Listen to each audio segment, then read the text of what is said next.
Sobat DCF semuanya, sebagaimana kita ketahui bahwa proses penjodohan dan pada akhirnya penyatuan calon indukan murai batu antara pejantan dan betina ini banyak sekali terjadi kendala atau permasalahan saat pertama kali calon indukan ini kita satukan dalam kandang penangkaran.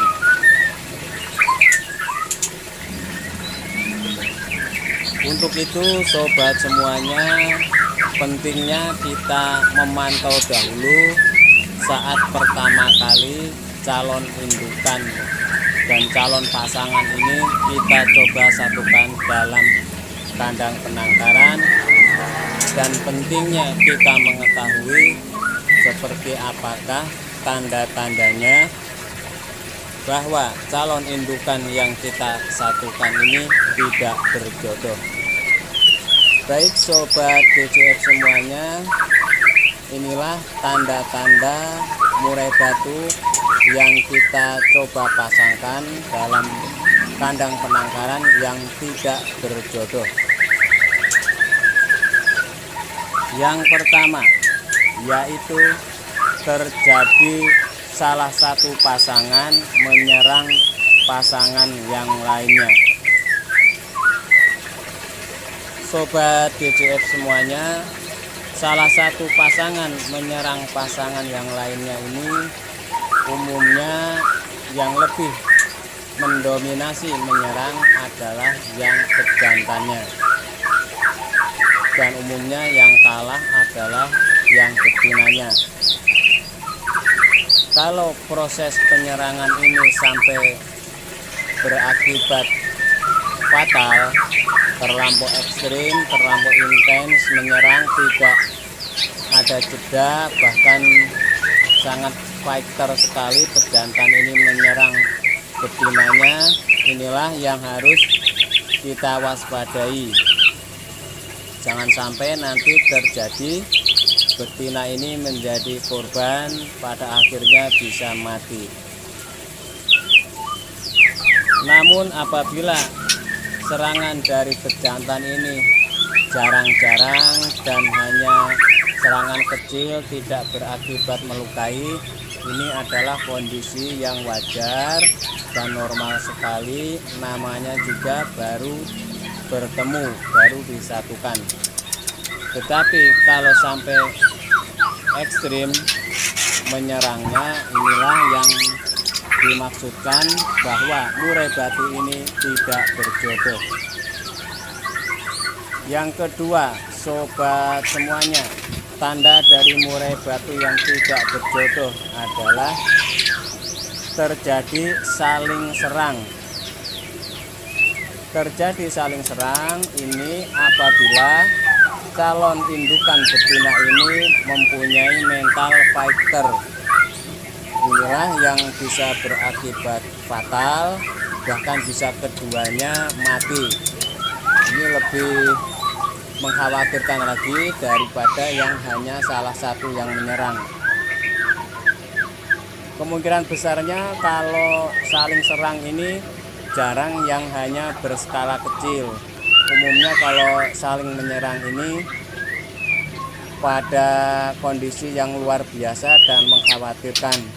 Inilah yang harus sobat waspadai apabila terjadi saling serang, namun skalanya sangat fighter menyerangnya. Sobat DCF semuanya, inilah tanda yang ketiga dari murai batu yang tidak berjodoh. Saling berebut menu pakan. Ini terjadi saat menu pakan kita sediakan, entah itu dari pejantan atau betinanya, tidak ada yang mengalah untuk mendapatkan pakan ini. Bahkan berawal dari menu pakan, sering terjadi saling serang yang bisa berakibat fatal juga tentunya. Namun apabila berebut pakan ini ada yang mengalah dan tidak menyerang berkelanjutan, ini adalah tanda yang sudah tanda-tanda berjodoh. Namun perlu waktu tentunya dan wajib pantau.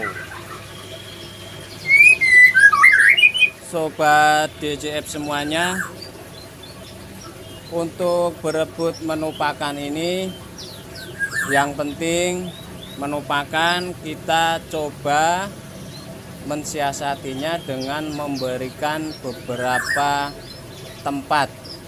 Jangan hanya dikumpulkan pada satu tempat, sehingga apabila terjadi perebutan menu pakan, maka masih ada tempat yang lain yang jaraknya berjauhan bisa digunakan untuk pasangan yang mengalah. Sobat DJF semuanya, inilah tanda dari burung murai batu yang tidak berjodoh. Yang keempat,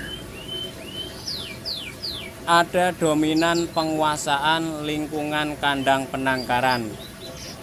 Ini maksudnya Sobat DJF semuanya, dan terjadi biasanya yang paling mendominan, paling menguasai ini adalah pejantannya. Saya contohkan begini Sobat DJF. Ini betina bergerak sedikit saja, pejantan langsung menyerang.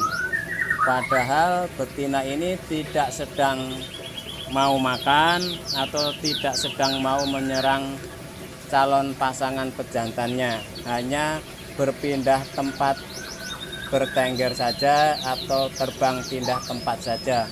Ini reaksi yang berlebihan dari pejantan, biasanya menyerang. Inilah yang harus kita waspadai juga, terkecuali dalam penyerangan ini hanya sekedar serangan kecil saja dan tidak berkelanjutan. Ini adalah tanda-tanda sudah mau jodohnya. Namun apabila penyerangan ini bersifat intens dan reaktif sekali, ini yang harus kita waspadai. Ini adalah tanda murai batu yang tidak berjodoh. Tanda yang kelima yaitu tidak saling berdekatan.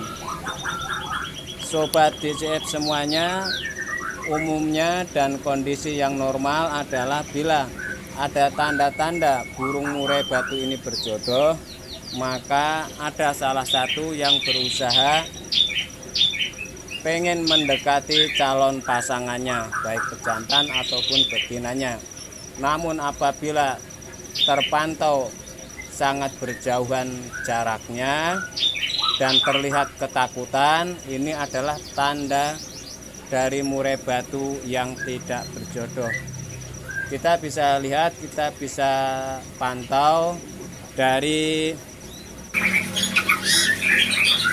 penampilan luarnya pun kelihatan ya Sobat DJF, mana burung yang ketakutan terhadap calon pasangannya ataupun yang tidak ketakutan.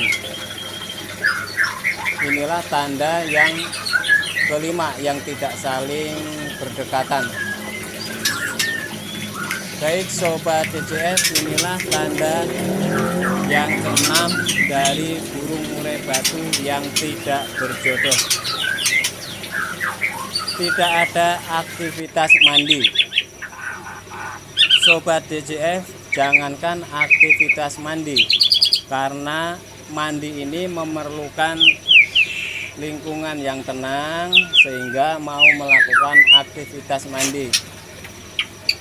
Jangankan untuk mandi, hanya bergerak saja sudah susah atau sudah diserang dengan calon pasangan barunya ini.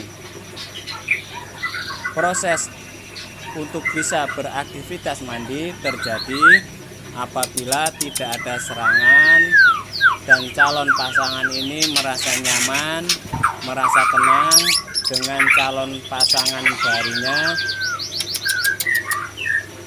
Dengan memahami tanda-tanda murai batu yang tidak berjodoh itu, semoga kejadian terjadinya salah satu atau bahkan keduanya berakibat fatal pada kematian bisa kita hindarkan.